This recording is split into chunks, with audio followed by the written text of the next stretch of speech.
제1화 좌천된 금메달리스트. 어느 날 복싱 금메달리스트였던 윤동주는 동료 경찰들을 폭행한 이유로 순경으로 강등되어 인성시로 발령받습니다. 그가 동료들을 폭행한 이유는 그들이 유흥업소에서 상납을 받았다는 사실을 알게 되었기 때문이었습니다. 그는 돈 될 만한 것들을 모두 팔아 치료비와 합의금을 마련합니다. 경찰 경력 14년째인 고만식 동주를 떠맡게 됩니다. 동주가 복싱을 배우고 경찰이 되도록 도운 것도 만식이었기에 그는 동주를 자신의 팀으로 받아들입니다. 만식은 과거 레슬링 국가대표였으며 동주와 함께 금토끼 작전에 지원을 맡게 됩니다. 작전 중 만식의 자리를 비운 사이 동주는 금토끼와 마주치게 됩니다. 둘은 격렬한 싸움을 벌이지만 동주는 상대가 거울을 들고 공격하자 트라우마에 사로잡혀 주춤합니다. 그 찰나의 순간에 금토끼는 도망치고 작전은 실패로 끝납니다. 귀가하던 동주는 수사지원팀의 지안나를 발견합니다. 선수 시절부터 그녀를 좋아했던 동주는 호빵이라 부르며 다가가지만 한나는 너 아직도 나 좋아해? 라고 묻고 동주가 응? 그럼 안 돼? 라고 답하자 그녀는 응, 안 돼? 라고 단호하게 말합니다. 동주는 핸드폰에 붙어있는 한나의 스티커를 보며 과거를 회상합니다. 한나가 그의 상처난 뺨에 자신의 얼굴이 그려진 스티커를 반창고로 붙여주었고 그때부터 그녀를 짝사랑하게 되었습니다. 한편 전 펜싱 선수 김종현은 동주와 만식을 감싸기 위해 인성경찰서로 발령받습니다. 그는 동료들 사이에서 평이 좋지 않습니다. 잠복 중이던 동주는 차에서 내리다가 한 차량의 엉덩이를 받치고 넘어집니다. 차량의 운전자는 내리지 않고 그대로 출발해버리고 동주는 팔이 창문 사이에 끼어있다가 도로에 떨어집니다. 설상가상으로 만식의 자동차도 도난당합니다. 차가 왔던 방향을 따라가던 동주는 뺑소니를 당해 쓰러져 있는 관세청 공무원 이진수를 발견합니다. 그는 과거 복싱에서 금메달을 땄지만 도핑 테스트 결과 약물 복용이 드러나 2년간 소송을 해서 이기지만 아무도 알아주지 않았습니다. 오정구 코치는 동주에게 MMA로 가자고 하지만 동주가 거절하자 일부러 약물 복용 양성이라고 흘린 듯합니다. 동주는 뺑소니 차량을 조회해달라고 하지만 대포차였습니다. 그는 금토끼 사건 파일에서 뺑소니 차량 사진을 본 것을 기억해내고 다른 팀에서 사진을 훔칩니다. 국내에 한 대뿐이고 금토끼와 연관되어 있다고 주장하며 팀장에게 둘이서 차량도 찾고 금토끼도 잡자고 설득합니다. 동주는 전화 제보를 받고 약속 장소로 갑니다. 종현은 금토끼를 잡을 때 화재가 났는데 불나기 5분 전에 불났다고 제보받은 것을 알게 되고 팀장에게 내부에서 정보가 유출되었다며 금토끼 제보자인 관세청 공무원 이진수를 아냐고 묻습니다. 이진수는 뺑소니로 사망했다고 합니다. 이진수의 유류품을 한나가 가지고 있었는데 그것을 찾으러 킬러들이 한나의 집으로 오게 됩니다. 종현도 위협을 받게 됩니다. 그것을 보던 원반 던지기 전 국가대표 경장 신재홍도 금토끼파의 차량을 전복시킵니다. 한편 팀장은 동주가 제보받고 간 곳이 은토끼가 나타났던 지역이라는 걸 알게 되고 지원 요청합니다. 뺑소니차 주인이 금토끼에게 동주를 처리하라고 시켰던 것입니다. 그렇게 동주, 한나, 종현과 금토끼파와의 싸움이 시작됩니다. 제2화 진실을 향한 추격. 동주는 금토끼와 그 일당들을 모두 때려잡습니다. 금토끼의 상징인 금리 2개도 빠져버립니다. 그렇게 금토끼의 잔당들은 모두 체포되어 연행됩니다. 사건 냄새를 맡은 기자들이 몰려들고 전원 검거에 성공한 동주에게 관심이 쏠립니다. 오종구 때문에 약물 의혹에 시달렸지만 실력으로 증명하니 모두 인정할 수밖에 없습니다. 금토끼파는 잡았지만 아직 이진수를 죽인 뺑소니범을 못 잡은 데다 이진수의 서류도 빼앗겨버렸습니다. 별개의 사건이 아니라는 의심을 하게 된 고만식은 청장에게 전담팀을 구성할 수 있게 해달라고 요청합니다. 생각보다 쉽게 올림픽 메달리스트 출신 특수팀이 구성됩니다. 현장 수사를 원하는 지안나, 한나와 같은 팀이라서 오케이한 윤동주 그리고 고과 점수를 보장받은 신재홍은 흔쾌히 팀에 합류합니다. 하지만 지능 캐릭터 김종현은 팀 합류는 거절하고 지원만 약속합니다. 동주는 적금이 만기되어 기뻐하며 경일 식당에 갑니다. 경일 엄마에게 적금을 고스란히 다 주고 오랜만에 경일이까지 함께 가족처럼 즐거운 시간을 보냅니다. 하지만 갑자기 자다 말고 밖으로 나가는 경일. 동주는 오종구가 불러냈다는 걸 눈치챘지만 경일이를 말릴 수는 없었습니다. 금토끼 그리고 뺑소니범. 금토끼파를 수사하던 중 뺑소니범과 똑같은 시계를 알아본 동주. 이로써 뺑소니범과 금토끼가 한패라는 확신을 가집니다. 한편 청장의 꼼수에 넘어간 고만식은 수사를 위한 특수팀이 아니라 홍보를 위한 팀이었고 청장은 퇴임 후 시장을 노리고 특수팀을 이용합니다. 한나는 억지로 불려나가 방탄조끼 시연회를 하게 되는데 이 와중에 백발백중 한나를 보고 동주는 또 한 번 반합니다. 하지만 속았다는 걸 알고 분노한 한나는 마네킹이 아니라 청장에게 쏴버립니다. 새로운 지급품을 홍보하려 했지만 저 품질 방탄조끼는 바로 구멍이 나버리고 청장의 갈비뼈에도 금이 갑니다. 당장 지안나를 자르라고 호통을 치는 청장에게 이걸 홍보에 이용해야 한다고 설득한 김종현. 지안나를 잘라버리면 청장이 새 지급품 선정에 실패한 것이 되지만 처음부터 의도된 연출이라 하면 그뿐. 하지만 한나는 총장을 쏠 때부터 이미 퇴사를 결심했습니다. 진짜 그만둘 거냐며 한나를 찾아간 동주. 야, 내가 그만두든 말든 그게 너랑 무슨 상관인데? 우리 사이에 상관이 왜 없냐고? 우리 사이가 뭔데? 내가 말했지. 나 좋아하지 말라고. 사람 마음이라는 게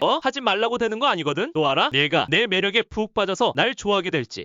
내가 만만해? 아니 좋아해. 한나는 단호하게 떠났지만 동주는 그녀를 향한 마음을 숨기지 않았다. 절대로 없어? 싫어? 못됐어. 아주 이뻐가지고. 한편 고만식은 제보를 받고 조선족 일당을 추적했다. 그러나 압수 물품 속 마약 사탕을 실수로 먹고 환각 상태에 빠졌다. 그는 모든 사람을 청장으로 착각하며 난동을 부렸고 결국 부상을 입었다. 동주는 그를 마트카트에 태워 병원으로 달려갔다. 한나는 이진수의 유류품을 전달하기 위해 하루 종일 기다렸고 그 아들의 눈물에 그녀는 경찰을 그만둘 수 없음을 깨달았다. 그날 밤 경일은 오종구의 지시로 뺑소니범으로 자수했다. 동주는 그가 진범이 아님을 알았지만 증거가 없었다. 오종구는 경일을 위하는 척하며 다 사건을 마무리 지으려 했고 동주는 그를 진술실로 데려가 대면했다. 이진수의 장례식장에서 동주는 뺑소니범이 착용했던 시계를 기억해냈다. 그는 방명록을 확인하고 관세청을 찾아가 한 명씩 대조했다. 그리고 마침내 그를 찾아냈다. 너지? 알텐데 전에 말했잖아. 경찰이라고. 인성경찰청 윤동주.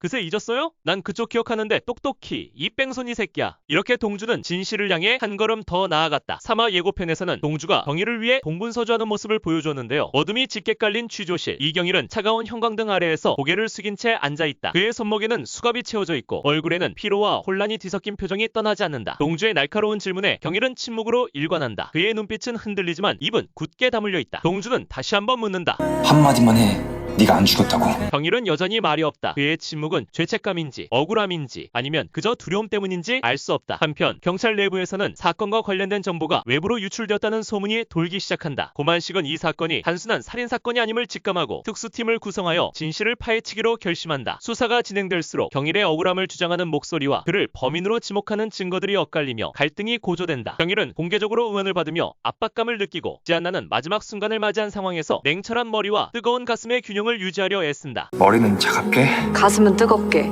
이 말은 수사 과정에서 이성과 감정의 균형을 강조하며 사건의 진실을 밝히기 위한 자세를 드러낸다. 과연 경일은 누명을 벗고 진실을 밝혀낼 수 있을까? 그리고 이 사건의 배후에는 어떤 음모가 숨겨져 있는 것일까? 그리고 동주와 민주영의 숨막히는 대립이 본격화되지 않을까요? 이번 주 토1 드라마 굿보이 JTBC에서 본방사수하세요. 영상 유익하셨다면 구독, 좋아요 부탁드립니다.